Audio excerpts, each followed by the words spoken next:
네, 인사 나누도록 하겠습니다. 안녕하세요. 네, 오랜만에 옆에 계신 분들하고도 한번 인사 나눠볼까요? 네, 사랑합니다.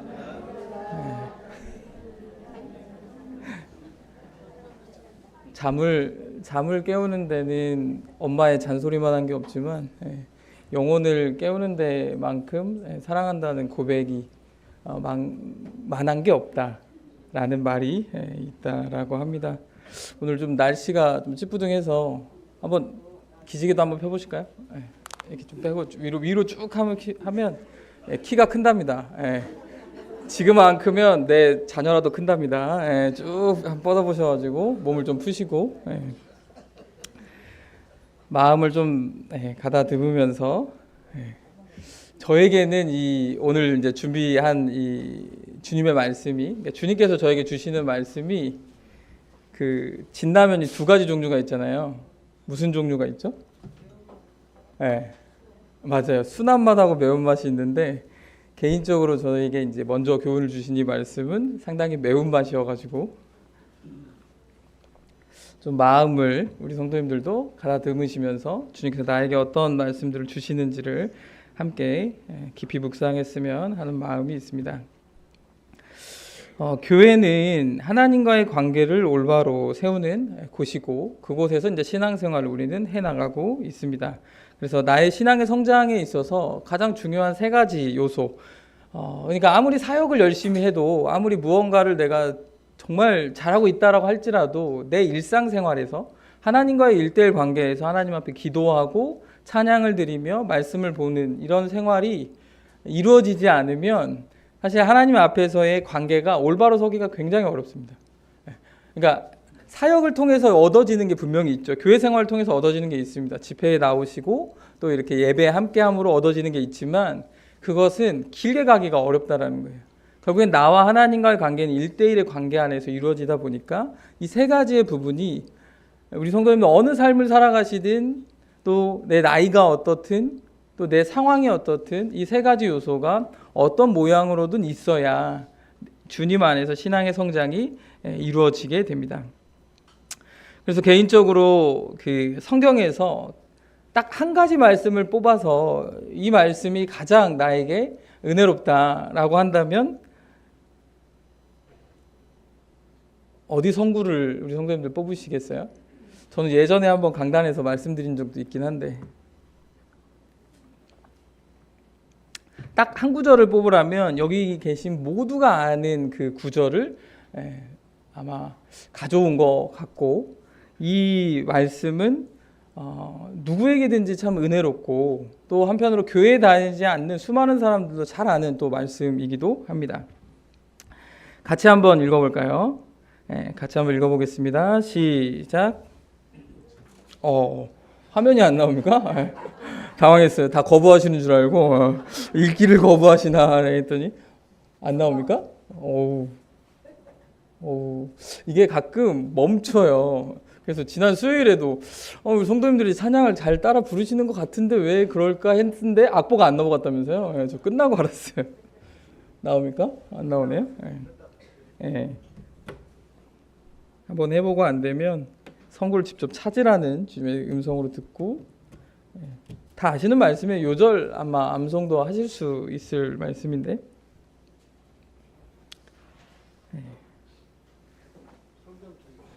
요한복음 3장 16절 말씀입니다. 잘 아시는 말씀이고 충분히 아마 암기를 하실 수 있으실 말씀인데요. 같이 한번 읽어보도록 하겠습니다. 요한복음 3장 16절입니다. 읽겠습니다. 시작. 하나님이 세상을 이처럼 사랑하사 독생자를 주셨으니 이는 그를 믿는 자마다 멸망하지 않고 영생을 얻게 하려 하심이라.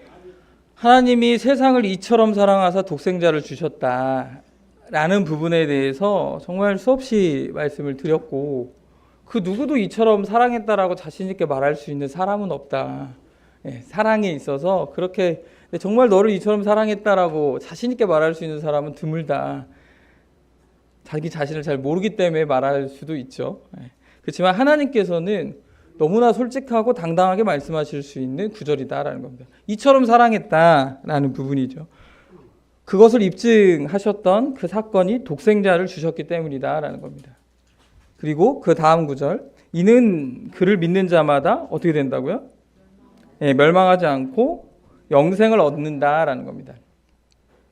성도님들, 이 말씀에서 우리가 강조하고 또 우리가 강조받았던 또 우리가 믿었던 게 무엇일까라는 생각들을 갖다 보니까 저에게 먼저 주시는 말씀이니까 놀랍게도요, 하나님의 뜻과는 무관하게 이 말씀을 우리는 받아들이고 있다라는 겁니다. 제가 여기 빨간색 쳐놨잖아요. 우리는 믿음만을 강조하고 있다라는 겁니다. 그러니까 구원받는 데 있어서는 오직 믿음이죠. 그걸 부정하지 않습니다. 근데 내가 믿었다라는 것만 계속 강조하는 신앙생활을 하고 있다라는 거예요. 그를 믿고 있으니까 나는 멸망하지 않고 영생을 얻었어. 여기에만 우리는 항상 핵심에 두고 생각하고 있다라는 겁니다. 우리의 신앙생활은 내가 믿었던 그 과거에 머물러 있지 않습니다. 그런데 이 말씀을 항상 과거로 해석해서 내가 그때 믿었어. 나는 그 믿기만 하면 그래. 또 복음을 전할 때에도 마찬가지로 주님께서 주셨던 주 예수 그리스도의 그 사랑을, 십자가의 사랑을 믿기만 하면 구원받는다. 이걸 전하다 보니까 이게 틀린 복음이 아니고 오직 옳은 복음이잖아요. 근데 그것만 전하다 보니까 내 신앙에서도 그것만 적용하고 산다라는 겁니다. 근데 이 말씀은 하나님께서 우리에게 주셨을 때 더 핵심이 되는 부분은 위에 세 구절이에요. 이 빨간색으로 쳐져 있는 부분. 하나님이 이 세상을 사랑하셨다라는 겁니다. 그리고 독생자를 주셨다라는 거예요. 이걸 믿은 것은 내 입장인 거고, 하나님께서 우리 인생을 향한 계획의 핵심은 나를 사랑하셨고 독생자를 주셨다라는 데 핵심이 있는 겁니다. 그걸 믿었다가 아니고. 무슨 이야기냐면 부부관계에서 결혼식을 한 것만 계속 말하는 것은 결혼이 5년, 10년, 20년 지나는 시점에서 의미가 있는 것이 아니라는 거예요. 그러면 지금 내가 얼마나 서로 사랑하고 있는가가 더 의미가 있다는 겁니다. 그렇지 않습니까? 우리 과거에 결혼했으니까 라고 계속 그 주장만 한다면 살아가는 동안에는 전혀 그런 모습이 없다면 이 말씀은 온전히 내 삶 가운데 이루어진 말씀이 아니라는 거죠. 그러니까 하나님께서 우리에게 처음으로 주셨던 말씀은 나를 사랑하셨다라는 겁니다. 나를 사랑하신 것에 대한 증거로 독생자를 주셨다라는 거예요. 그리고 내가 정말 이 말씀을 믿었다면 예수님께서 이 땅에서 강조하셨던 말씀까지 이루어져야 우리의 삶이 하나님 앞에 온전히 나아갈 수 있습니다. 그게 어떤 구절이냐면 이 구절만 있는 게 아니고 이 구절이 있습니다. 누가복음 9장 23절 그리고 요한복음을 제외한 세 개의 공관복음서라고 하죠. 세 개의 복음서에 동일하게 기록된 말씀인데 혹시 아시는 분 있을까요? 누가복음 9장 23절. 이 구절이 암송이 되지 않는다면 안타깝게도요, 우리는 예수님의 제자의 삶을 살고 있지 않을 가능성이 높습니다.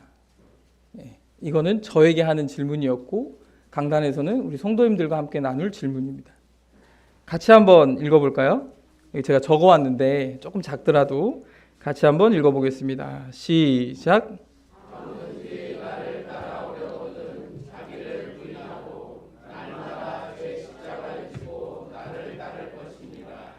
요한복음 3장 16절과 누가복음 9장 23절에 연결되어질 때 진정으로 주 예수 그리스도를 믿는 사람의 신앙의 삶이 완성이 이루어집니다. 근데 우리는 항상 뭐만 강조해요? 요한복음 3장 16절만 강조하는 신앙생활의 삶을 살고 있다는 겁니다. 내가 믿었으니까 나는 이제 죽지 않는다. 믿었으니까 나는 영생하는 삶을 산다. 라는 것만 강조하는 신앙의 삶을 살고 있다는 겁니다. 그런데 예수님께서 누가복음 9장 23절의 말씀도 우리에게 주셨다는 겁니다. 그런데 이 말씀에도 마찬가지로 우리는 집중하고 있는 문장이 달라요. 다시 한번 읽어드릴게요. 아무든지 나를 따라오거든 자기를 부인하고 날마다 제 십자가를 지고 나를 따를 것이니라 라고 말씀하셨어요. 예수님께서 하신 말씀입니다. 이 말씀에서 기억에 남는 구절이 무엇입니까? 제가 빨간색으로 표기했는데 제 신앙을 돌아보니까 이 말씀이 부담이 되는 거예요.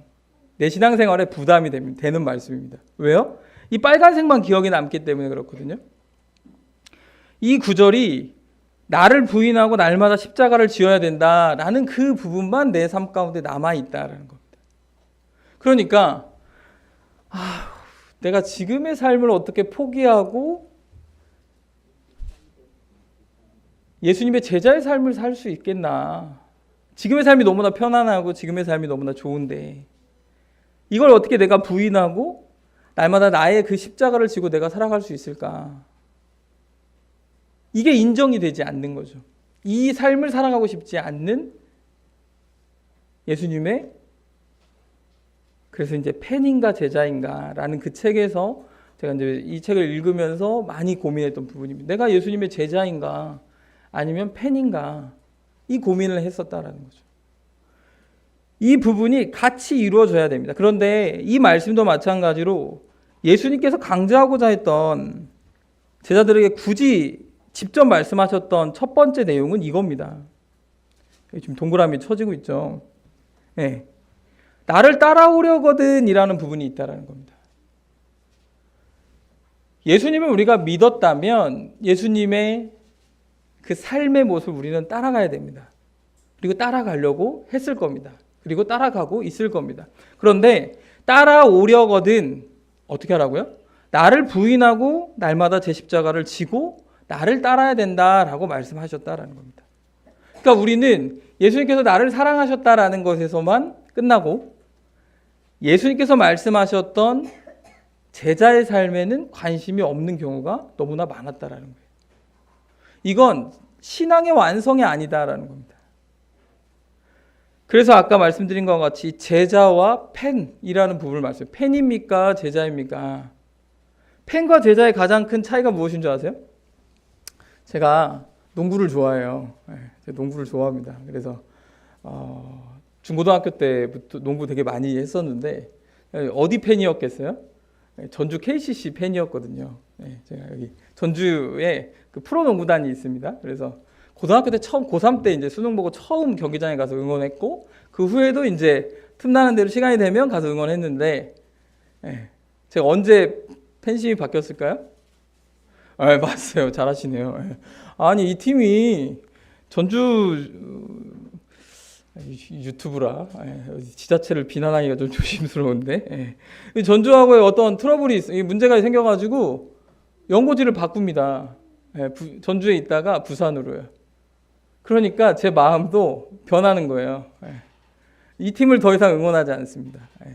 즐겨찾기 해서 뺐어요. 승부가 어떻게 나든 말든. 그리고 떠나고 나서 다음에 우승했더라고요. 전혀 기쁘지 않습니다. 왜요? 팬이기 때문에 그렇다라는 거예요. 팬이기 때문에.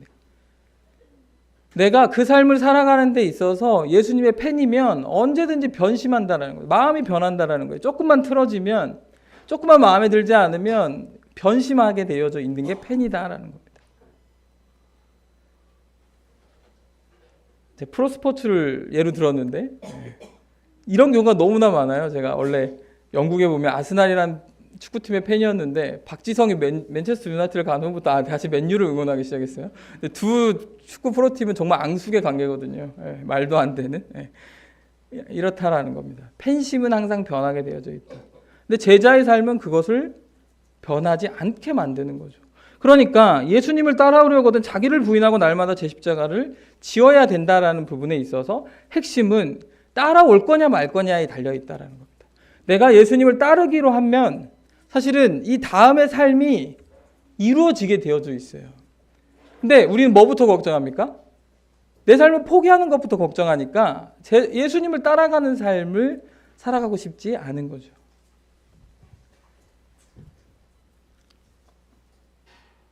사복음서에 보면 예수님을 따르라에 대한 구절과 그 구절과 예수님을 믿으라라는 구절, 사복음서로 한정해서 보면 어디 구절이 더 많이 나오는지 아세요? 다시요. 예수님께서 제자들과 같이 다니시면서 막 두루 다니면서 전도도 하시고 하셨잖아요. 그러면서 예수님께서 나를 믿으라 라고 말씀하신 구절이 있습니다. 이거와 나를 따르라 라고 하신 구절이 있습니다. 어떤 게 더 많이 나올까요?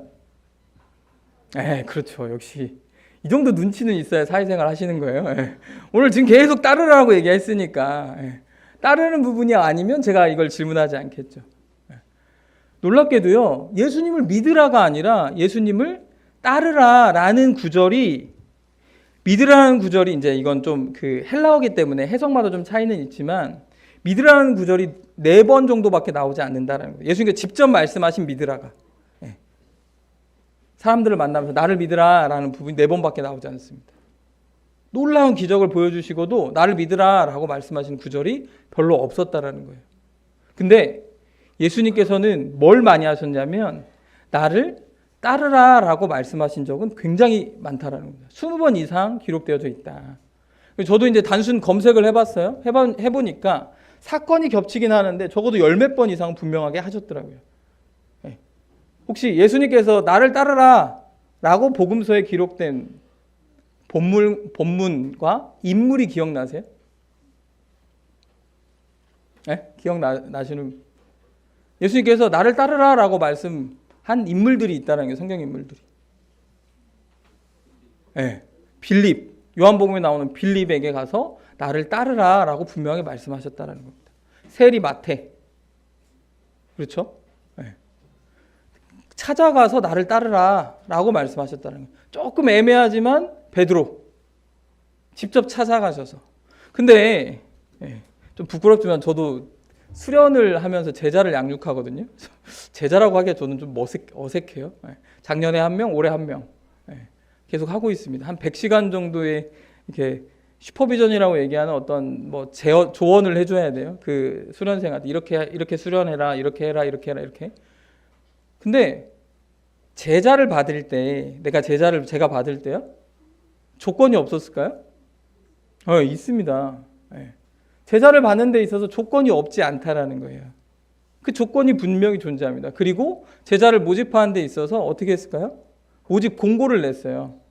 그랬더니 저를 보고 온 건 아니고 이런 과정을 하는 곳이 있으니까 전국에서 한 10명 정도가 모집을 이렇게 응시를 합니다. 그 중에 제가 어떻게 했겠어요? 가장 적합한 사람을 걸러내겠죠. 무슨 얘기냐면 보통 제자를 모집하는 것은 직접 찾아가서 내 제자가 되어줄래? 라고 말하는 스승이 없습니다.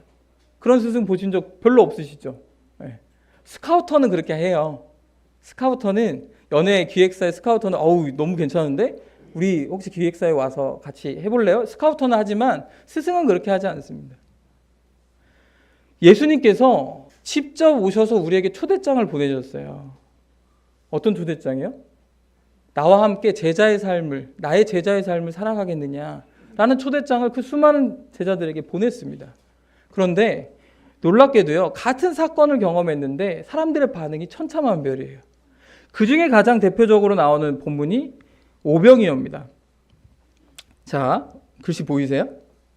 같이 한번 위에 있는 요한복음 6장 26절 같이 한번 읽어보겠습니다. 시작.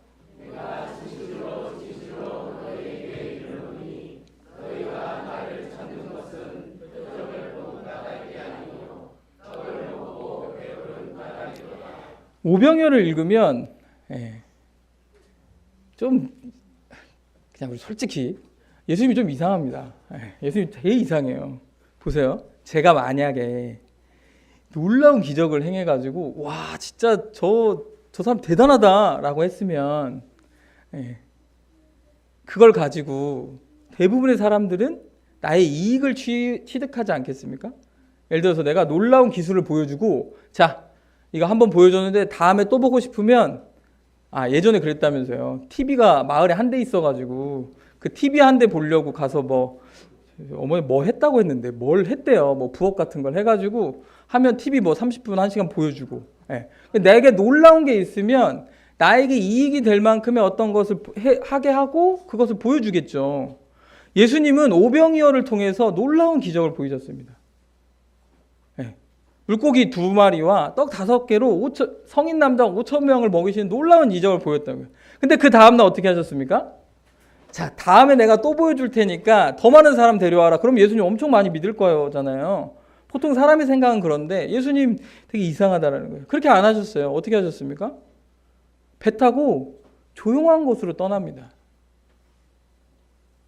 꼭 갈릴리 호수를 주님의 인도하시면서 가보셔야 돼요. 이스라엘 가보셔야 돼요. 가보시면 아시겠지만 갈릴리 호수가 내장산동만 하거든요. 호수가. 근데 보여요. 건너편이 날씨 좋은 날. 보이는데 5천 명이 저기서 먹고 노숙했겠죠. 잘 데가 없으니까. 지금처럼 무슨 뭐 수련원이 있겠습니까? 무슨 호텔이 없으니까 다 노숙하고 자는 거예요. 천막치고. 그래서 이제 겉옷이 이제 거의 이제 잠자는데 뭐라고 해야 될까요? 담요 같은 그런 역할들을 하거든요. 다 자고 있겠죠. 건너편에서 보면 보여요. 그 사람들이 저렇게 많은 사람 저기 모여 있구나. 배 타고 이제 가보는 거예요. 저 무슨 일이 있지? 이럴 수 있는 곳입니다. 거기가. 근데 예수님께서 배 타고 건너편으로 가세요. 일어나 보니까 누가 없어요? 5천 명의 사람들이? 예수님이 없대.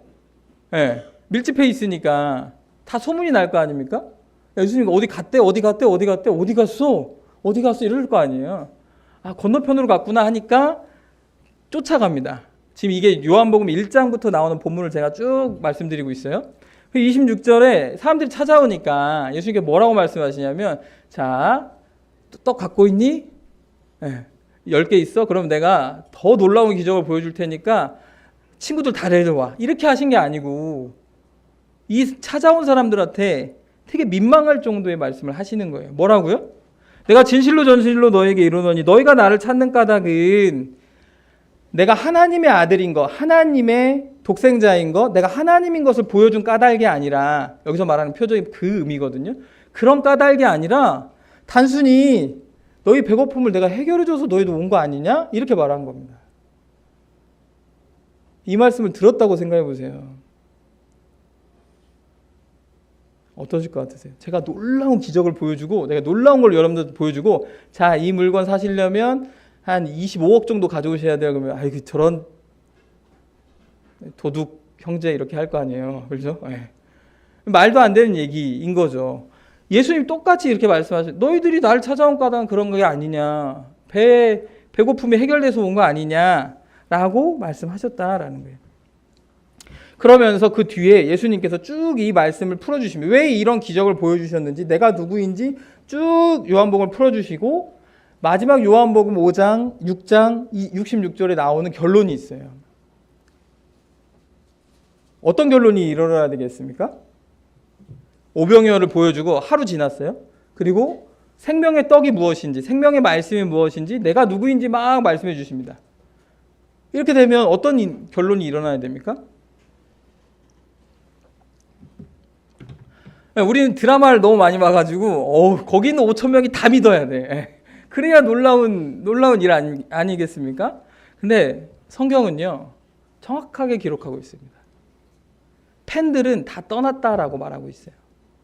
읽어볼까요? 같이 읽겠습니다. 시작.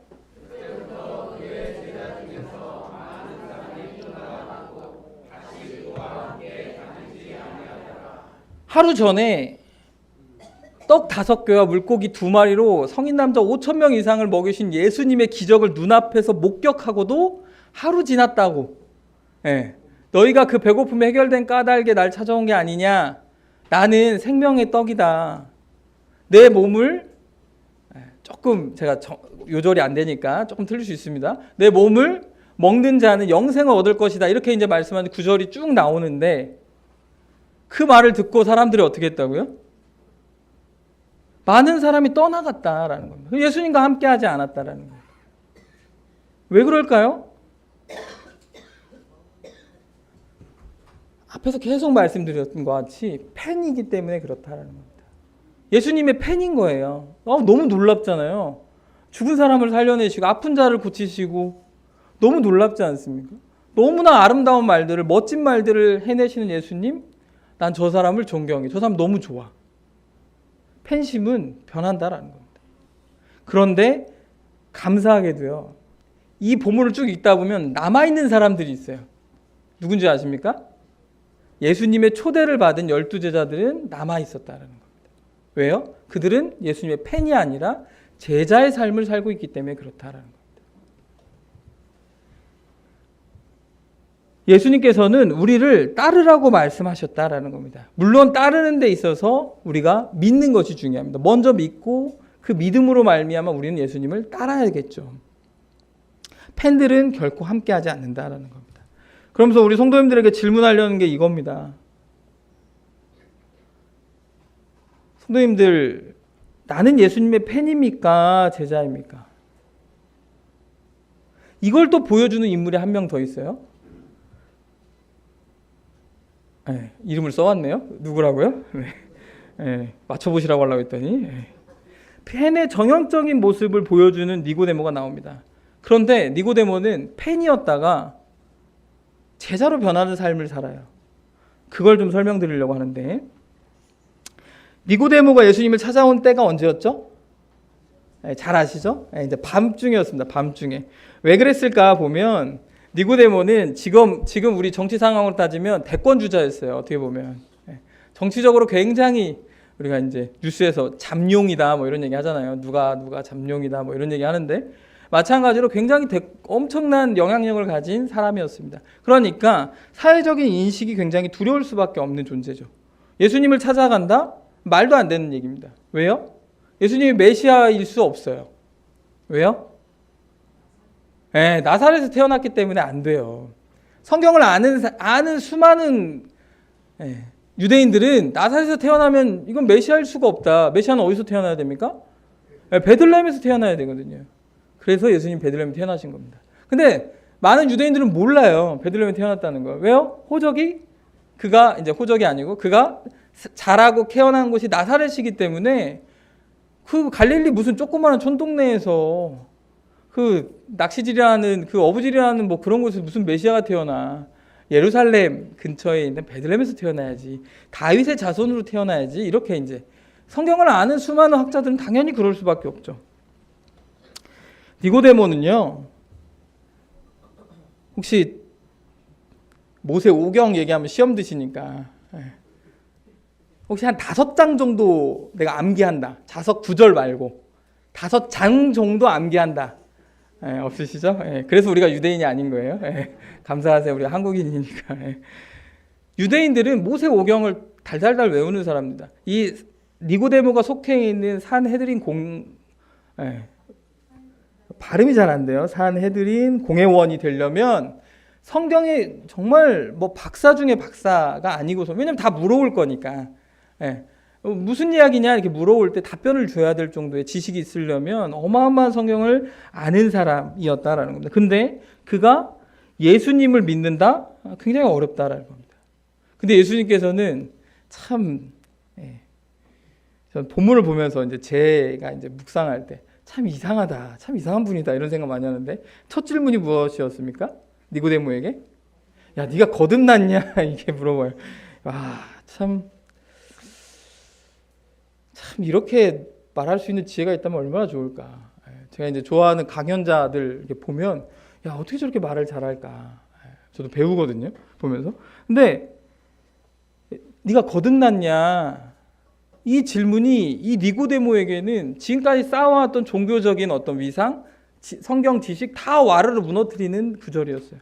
그리고 그가 쭉 모세의 롯뱀의 사건, 그 다음에 우리가 잘 아는 방금 읽으신 요한복음 3장 16절도 니고데모 본문에 나오는 내용입니다. 하나님이 너를 얼마나 사랑했는지 모르냐, 그걸 믿어야 된다 라는 그 구절이 3장 16절에 나와요. 이 니고데모 부분에서. 그러면서 니고데모가 팬인가 제자인가 라는 기준을 한 가지 제시합니다. 3장 16절 이후에, 이 3장 이후에 삶이 변하면서 내가 예수님의 제자인가 팬인가에 대해서 알아볼 수 있는 것 한 가지를 우리에게 딱 말하거든요. 뭘 것 같으세요? 뭐 여러 가지 있는데 그 중에 한 가지, 좀 듣기 싫으실 수 있는 단어예요. 무엇이냐면 바로, 읽어볼까요? 시작. 내가 예수님의 팬인지 제자인지 가장 알아볼 수 있는 기준이 내가 손해를 보고 있느냐 없느냐에 달려있다라고 합니다. 니고데모의 내용을 통해서 좀 더 설명드려 볼게요. 니고데모는 어떤 손해를 봤을까라고 보면 이제 나중에 한번 본문을 읽어보세요. 너무 참 이걸 상상하면서 읽으면 너무 즐거운 부분이 6장부터 쭉 3장부터 쭉 읽어보면서 니고데모에 대한 내용을 읽어보시면 정말 즐겁고 행복한 또 제자의 삶이 이런 거구나 알 수 있는데 예수님께서 예루살렘에 가셔서 명절에 되면 유대인 남자들이 이제 명절에 예루살렘에 가야 되니까 이제 갑니다. 가서 이제 상황들을 쭉 겪으면서 예수님에 대해서 막 잡으려고 하고 죽이려고 해요. 그러면서 이 산헤드린 그 공회에서 어떤 재판까지는 아니고 예수님에 대한 어떤 갑론을박이 막 일어납니다. 죽여야 된다. 아니다. 막 하면서 막 그럼 우리 72명 중에 또 믿는 사람이 있는 거 아니냐? 유대인의 그 인구 중에 72명만 딱 뽑혀가지고 거기에 돼 있다고 보시면 돼요. 우리나라 국회의원이 300명, 그 나라에 72명, 이스라엘에 72명. 얼마나 대표자인지 아시겠죠? 72명 정도밖에 안 되니까. 그 중에서도 막 서로 얘기합니다. 예수님 믿는 사람이 이 중에 있다 어쩌다 막 얘기하다가 니고데모가 예수님을 뭐 죽여야 된다 어쩌야 된다 그 사람은 메시아가 아니다 기다 막 이런 얘기한 중에 니고데모라고 이름이 명시되어져 있어요. 7장 50절 51절에 뭐라고 되어 있냐면 제가 읽어드릴게요. 그 중에 한 사람 곧 전에 예수께 왔던 니고데모가 요한복음 3장에 왔던 니고데모가 그들에게 말하되 우리 율법은 사람의 말을 듣고 그 행한 것을 알기 전에 심판합니까? 이렇게 이제 질문을 합니다. 좀 쉽게 말씀드리면 죄를 지었는데 이 사람이 하나님 말씀에 잘못됐는지 안 됐는지 심판도 하기 전에 이 판정하기도 전에 바로 벌부터 줍니까? 이렇게 물어본 거예요. 말한 거예요. 굉장히 옳은 말 아닌가요? 사정을 들어보지 않고 벌을 내리면 됩니까? 안 됩니까? 안 되잖아요. 그래서 속은 답답하시겠지만 지금 탄핵 절차가 계속 걸치잖아요. 사정을 들어봐야 되니까. 이게 옳으니 그르니 이게 어떤 정치적인 얘기가 아니고 당연히 들어보고 판결을 해야 되니까 그 과정을 거치는 겁니다. 이렇게 니고데모가 말한 겁니다. 이건 니고데모에게 엄청난 용기였어요. 왜냐하면 자칫 잘못하면 예수님을 대변하는, 예수님을 옹호하는 발언이 될 수 있다 보니까 이걸 말하는데 굉장히 주저할 수 있음에도 불구하고 니고데모가 말했다라는 겁니다. 그걸 들은 나머지 71명, 나머지 사람들은 뭐라고 답했을까요? 네 말이 옳다라고 한 게 아니라 그 다음 구절이 그들이 대답하여 이르되 야 너도 갈릴리에서 왔냐? 이렇게 이제 비꼬았다라는 겁니다. 그러면서 찾아보라 갈릴리에서는 선지자가 나지 못한다. 메시아도 아니고 선지자도 나지 못한다라고 말하고 있습니다. 니고데모가 여기서 말한 이 부분은 이 어떻게 보면 변화는 팬심에서 제자의 삶으로 변화하는 과정이었다라는 겁니다. 근데 그 과정에서 내가 정말 손해볼 수 있는 수많은 어떤 사회적인 위치, 지금까지 누렸던 부, 그리고 많은 사람들의 어떤 인기, 여러 가지를 다 포기하고 명성 다 포기하고 제자의 삶을 살겠다라고 말하는 고백과 같다라는 거예요.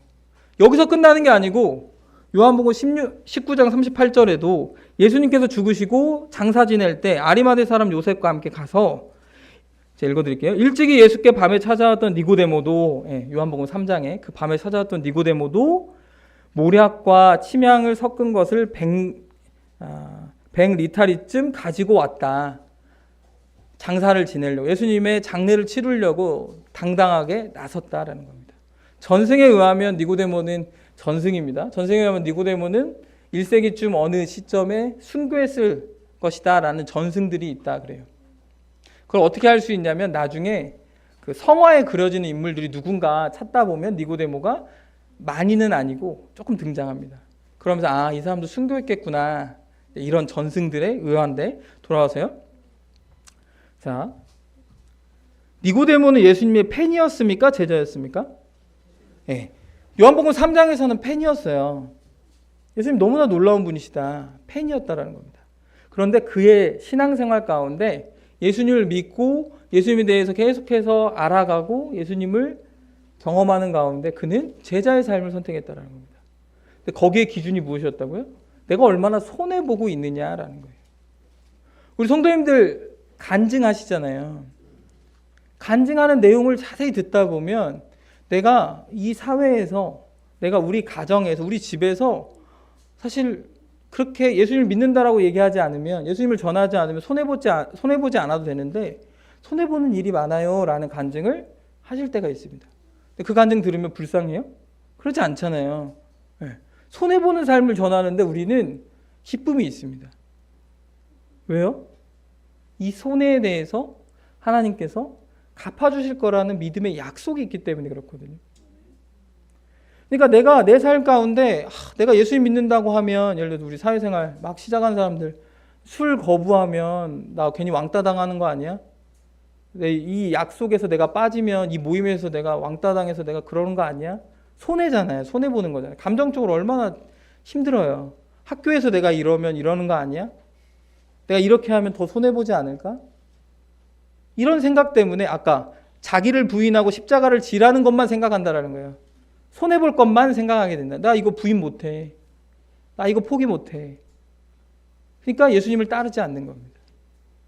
누가복음 9장 23절이 우리 삶 가운데 이루어지지 않는다라는 거예요. 손해보는 삶을 사는 사람일수록 나는 예수님의 제자다라고 고백할 수 있게 된다라는 겁니다. 그래서 우리 성도님들의 삶 가운데 한번 돌아볼 수 있어야 된다는 거예요. 이게 믿음과 따름에 대한 부분에서 나에게 먼저 온 부분들이에요. 나에게 먼저 온 부분들입니다.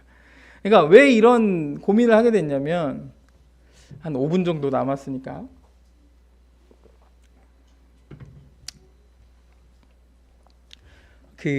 우리 교회에 일어나는 어떤 이제 최근의 어떤 상황들이 있잖아요. 조금 이게 편하게 좀 말씀드리면, 예를 들어서 개인적으로 우리 성도님들이 막 어려움에 빠졌다는 게 막 예를 들어서 뭐 어떤 일들이 막 일어나시잖아요. 안 좋은 일들이. 그런 이야기를 듣잖아요. 마음이 너무 안 좋습니다. 마음이 별로 안 좋아요. 제 개인적으로 왜 이런 일이 이렇게 일어날까? 괴로워요. 사실 좀 마음이. 괴로우면 가장 나타나는 변화는 무엇일까요? 사람이 괴로워요. 그러면 가장 나타나는 변화는? 뭐 여러 가지 삶의 변화가 일어나겠지만 잠이 안 옵니다. 잘. 근데 식욕은 안 떨어져요. 먹는 건 잘 먹어요. 근데 잠이 잘 오지 않아요. 마음이 괴로우니까. 그러면서 드는 생각이 아마 뭐 다 그렇게 생각하실지 않을지 모르겠지만 죄송합니다. 그냥 제 고백이니까 다른 분들은 이제 그러시지 않는데 좀 이렇게 뭔가 책임 맡고 있는 부분에서 좀 부족해서 그러지 않나? 이제 내가 부족해서 그러지 않나? 이제 이 고민에 좀 이게 사실은 성경에서 말하고 있는 사실 고민이라고 말씀드리긴 어려워요. 사실 성경에서 말하고 있는 고민은 아닙니다. 내 인간적인 고민인 건 맞지만 너무 괴롭죠. 이런 일들을 이제 들을 때마다 혹시 이래서 그런가 저래서 그런가 막 혼자만의 어떤 그런 고민들 가운데 성도님들의 삶을 돌아보면서 참 부담도 크고 좀 마음도 괴롭고 참 어렵죠. 그러면서 이제 많이 고민하게 됐습니다. 그런 고민하는 시점에서 이제 감사하게도 이 책을 좀 읽으면서 베스트셀러라고 하지만 사실 책 볼 기회가 많이 없거든요. 이제 계속 뭔가 이제 교재를 나눠야 되고 저도 뭐 이제 청년들을 가르쳐야 되고 하다 보니까 그걸 중심으로 많이 보지 다른 책을 보기가 좀 쉽지 않다 보니까 내 삶을 돌아보기가 좀 어렵고 그런 가운데 이제 조금 이 부분을 보면서 이제 나에게 오는 질문이었던 거예요. 내가 예수님의 팬인가 제자인가? 근데 단시간 안에 빨리 결론을 내리면 좋은데 아직 결론을 내리진 못했습니다. 그렇지만 내가 어떤 삶을 살아야 되는지에 대해서는 분명하구나. 내가 이렇게 살아서는 안 되겠구나 라는 부분에 어떤 선택의 기로 이런 부분에서 좀 고민할 때인 것 같다. 제가 불혹이거든요. 40이 넘었습니다. 이제 고민할 때다. 어떻게 살 것인가 앞으로. 50이 되면 지천명이라면서요. 하나님께서 나에게 말씀하시는 그 뜻이 물론 나이에 따라 주어지는 건 아니지만 믿음으로 말미암아 그 안에서 나에게 주어지겠지만 내가 어떤 삶을 살아야 될까에 대한 그런 고민들이 정말 필요하다라는 겁니다. 왜냐하면 앞서 잠깐 말씀드린 것 같이 하나님께서 나를 부르신 데 있어서의 어떤 자격을 보고 부르셨을까요? 우리 성도님들 하나님의 자녀가 되셨잖아요. 하나님께서 부르신 거잖아요. 나에게 하나님의 자녀가 될 수 있는 권세를 주셨고, 그리고 요한복음 사도행전 1장 8절에 자녀가 됨으로 말미암아 나에게 권능을 주셨고, 어떤 자격으로 그걸 받으셨어요? 사실 우리는 어떤 자격으로 받은 게 아니지 않습니까? 그러니까 이 자격에 대한 고민을 내 스스로 계속 하게 됩니다. 내가 이러한 어떤 주님 안에서의 이런 어떤 사역들, 또 주님 안에서의 어떤 모습들, 내가 어떤 자격으로 지금 이 자리에 이곳에 있지? 그러면서 아까 말씀드린 예수님의 초대는 내가 초대를 응한 게 아니고 예수님은 나에게 항상 초대를 보내세요. 아까 말씀드렸잖아요. 스승이 너 내 제자 될래? 라고 말하는 경우가 없습니다. 근데 유일하게 예수님께서 나에게 말씀하시는 거예요. 초대하고 계신다라는 겁니다. 제자의 삶을 함께 살아내자 라는 초대를 계속 끊임없이 보내는 겁니다. 어느 날 기도하다 보니까 답답할 때가 있잖아요. 마음에 막 답답함이 몰려올 때. 근데 그 답답함도 옆에 계신 예수님께서 들으신다라는 겁니다. 보신다라는 거예요. 그 깝깝한 어떤 정말 그 칠흑 같은 암흑에 있는 내 자신도 옆에 계신 예수님께서 보신다라는 거예요. 그 초대 메시지를 나에게 보내고 계신다라는 거예요. 그곳에서 조금 더 나와서 제자의 삶을 살기를, 그 초대를 계속해서 우리에게 보내고 계신다라는 겁니다. 성도님들, 우리는 그리스도인입니다. 예수님의 팬이 아니에요. 그리스도인은 오직 예수님의 제자만이 해당되는 부분이다. 내가 아직 부족할지언정, 내가 아직 어리석을지언정, 내가 아직 완벽하지 않을지언정, 또 내 삶 가운데 여전히 얼룩이 남아있고 내 삶 가운데 여전히 부족함이 있고 죄가 있고 어려움이 있다 할지라도 그것을 예수님께서 모르시지 않는다라는 겁니다. 그걸 알고 있음에도 불구하고 우리에게 제자의 삶을 살기를 계속해서 초대하고 계신다라는 겁니다. 봄날 됐다고 날 따뜻하니까 예수님 문 밖에 세워두지 마세요.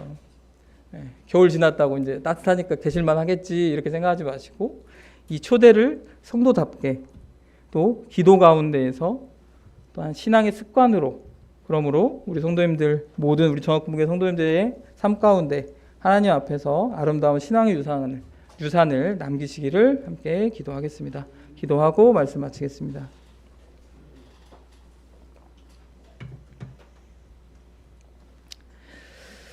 사랑과 은혜가 풍성하신 아버지 하나님, 먼저는 내 삶 가운데 교훈을 주심을 기억하며 감사를 드립니다.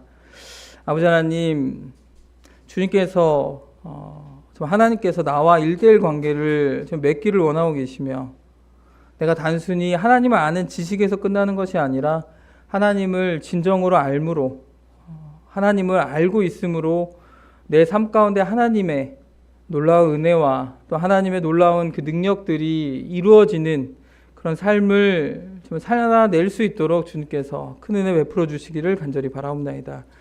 아버지 하나님, 우리의 신앙이 지식에 머물지 않기를 간절히 바랍니다.